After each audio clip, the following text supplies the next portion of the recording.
మేము, ఓట్లు అడిగింది మేము, కేసులు వేపించుకునేది మేము, అవమానాలు పడింది మేము, ఎమ్మెల్యేలు గెలిపించుకునేది మేము. మా ఎమ్మెల్యే పోయి పక్క నియోజకవర్గం ఇక్కడ చేతులు కట్టుకొని నిలబడితే మాట్లాడేవారన్నా. పక్క నియోజకవర్గం ఎవరో మన నియోజకవర్గంలోకి వచ్చి తెలుగుదేశం పార్టీ వాడిని చేర్పించిపోతాడంట. అది పెద్ద మొగతనమంట. నేను ఇంత వయసు ఉన్నప్పుడే ఒక చాణక్యుని నీతి చదువుకున్నా,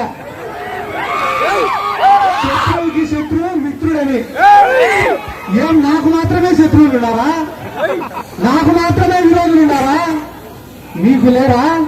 మీ నియోజకవర్గంలో మీకు శత్రువులు లేరా?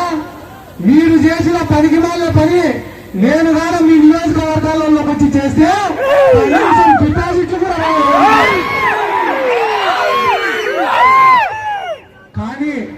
కానీ ఈ పార్లమెంట్ పరిధిలోనే కాదు, ఎక్కడ కూడా ఏ రాజకీయ పార్టీ నాయకుడితో కూడా నాకు శత్రుత్వం అనేది లేదు. కానీ నేను వైఎస్ జగన్మోహన్ రెడ్డి గారి కింద పనిచేస్తున్నా, వైఎస్ఆర్ కాంగ్రెస్ పార్టీలో పనిచేస్తున్నా. ఒక పార్టీ, ఒక నాయకత్వం, ఒక సిద్ధాంతం అని అనుకున్నప్పుడు అవతల వాడు ఎవడైనా కూడా నాకు శత్రువుతోనే సమానం అని చెప్పి తెలుగుదేశం వాళ్ళతో శత్రుత్వం పెట్టుకునే తప్ప వ్యక్తిగతంగా నాకు ఎవరితో శత్రుత్వాలు ఉంటాయి. కానీ నందికొట్కూరులోకి వచ్చి రాజకీయం చేయాలని అనుకునే వాళ్ళు ప్రతి ఒక్కరికి కూడా నేను చెప్తానా, ఇప్పటికైనా మీ పెద్దరికం, మీ గౌరవం కాపాడుకొని హుందాగా వ్యవహరించండి. లేదు ఈ బ్రోకర్ పనులు మేము మానుకోమంటే ఈ రోజు నుంచి రాజకీయం అనేది వేరే రకంగా ఉంటుంది. ఎందుకంటే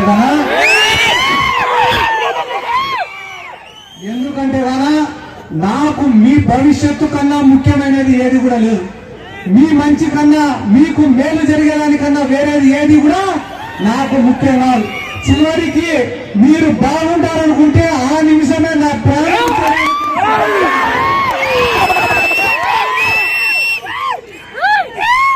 నేను వినకను. ఎందుకంటే కదా ఇదే నందికొట్కూరు నియోజకవర్గంలో 2019లో ఎమ్మెల్యే అభ్యర్థి ప్రమాణ స్వీకారం చేసిన 10 రోజులకే తెలుగుదేశం వాళ్ళు పెట్టబెడ సర్దుకొని పారిపోయినారు. చిక్కింది అధికారం సిద్ధార్థ రెడ్డి గారికి ఒరే దొరికినామంటే కోడి పిల్లలు ఎత్తుకపోయినట్టు.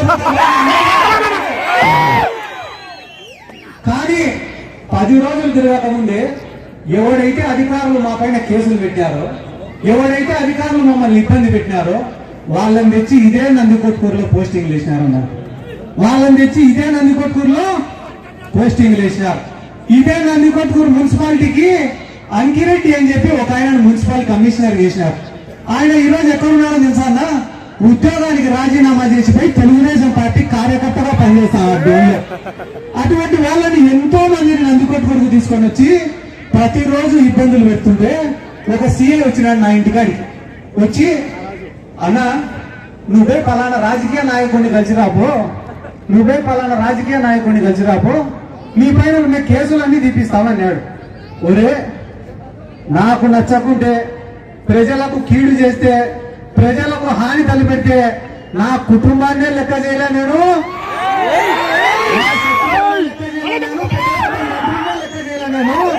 ఆస్థాన్ని పోలీసు అడుగుతారా? నాకు గంట టైం ఇస్తానా? వారంతా వారు ట్రాన్స్ఫర్ పెట్టుకొని పోతారా?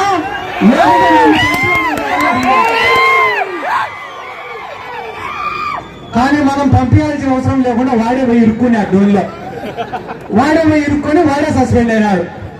అటువంటి నాయకులందరినీ తెచ్చి నందికొట్కూరులో వేసి నందికొట్కూరులో ఇబ్బంది పెట్టినారు. ఈ రోజుకి కూడా ఇంటి పట్టాలు కావాలని కొట్లాడుతున్నారు, 98 జీవో కింద ఉద్యోగాలు కావాలని కొట్లాడుతున్నారు, కేజీ రోడ్డు వేయాలని కొట్లాడుతున్నారు, మిత్తూరుకు లిఫ్ట్ ఇరిగేషన్ కావాలని కొట్లాడుతున్నారు, మండలంలో లిఫ్ట్ ఇరిగేషన్ కావాలని కొట్లాడుతున్నారు, కొత్తపల్లి మండలానికి లిఫ్ట్ ఇరిగేషన్ కావాలని కొట్లాడుతున్నారు, మా పంటలకు సాగునీరు కావాలని కొట్లాడుతున్నారు, నందికొట్కూరులో తాగునీరు కావాలని కొట్లాడుతున్నారు.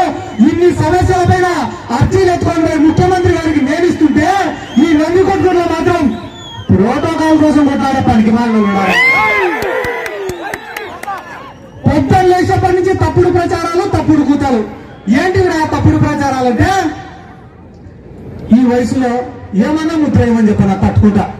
ఇక్కడికి వచ్చిన వాళ్ళల్లో బీసీలు ఉన్నారు, ఎస్సీలు ఉన్నారు, మైనారిటీలు ఉన్నారు, ఓసీలు ఉన్నారు, పేదవాళ్ళు ఉన్నారు, డబ్బులున్న వాళ్ళు ఉన్నారు, రైతులు ఉన్నారు, వ్యాపారం చేసుకునే వాళ్ళు ఉన్నారు, ఉద్యోగస్తులు ఉన్నారు, విద్యార్థులు ఉన్నారు, అన్ని రకాల ప్రజలు కూడా ఇక్కడ ఉన్నారు. అందరూ కలుపుకొనే పోతున్నారు కదా. ఎంతో మంది ఎస్సీలు వాళ్ళ ఇళ్లకు ప్రేమగా పిలిచి నాకు కూడి పెడుతున్నారు కదా. అటువంటి తరుణంలో ఇంత ప్రేమ ఉన్న ఈ నియోజకవర్గంలో, అంత ప్రేమ ఉన్న ఈ నియోజకవర్గంలో సిద్ధార్థ రెడ్డి గారు దళిత ఎమ్మెల్యేకు అవమానపరిచినాడని చెప్పి రాష్ట్రం అంతా ఊదరగొట్టినారు ఈ ఎదవలు. ఒక్కటే మాట చెప్తానా, గుండెల మీద చేసుకొని ఒక్క నిమిషం ఆలోచన చేయండి. గడిచిన 5 సంవత్సరాలు, పోయినసారి ఎన్నికల్లో ప్రతి గడప తిరిగిన, ప్రతి ఊరికి వచ్చిన, ఒక్కొక్క ఊర్లో 10 మీటింగులు పెట్టినా, వైఎస్ఆర్ కాంగ్రెస్ పార్టీకి ఓటేమని అడిగినా, ఫ్యాన్ గుర్తుకు ఓటేమని అడిగినా, కానీ అధికారం వచ్చిన రోజు నుంచి ఈ రోజు వరకు మీ గ్రామాలకు నేను ఒక్కసారైనా వచ్చినాను? మీ గ్రామంలో జరిగే ప్రభుత్వ కార్యక్రమాలలో ఒక్కరోజైనా పాల్గొన్నారా? ఏ రోజైనా ఎమ్మెల్యే వచ్చినప్పుడు అదే కార్యక్రమానికి అటెండ్ అయ్యి ఆ ఎమ్మెల్యే యొక్క హక్కులకు భంగం కలిగించినారా? రాకుంటే ఏమో సిద్ధార్థ రెడ్డి కనపడడంలే, వస్తే ఏమో ఎమ్మెల్యే ప్రోటోకాల్ కి ఆటంకం కలిగించినాడని మాట్లాడుతున్నారు. నేను మహా అంటే 10 కార్యక్రమాలకు అటెండ్ అయ్యిందా? Please subscribe .news.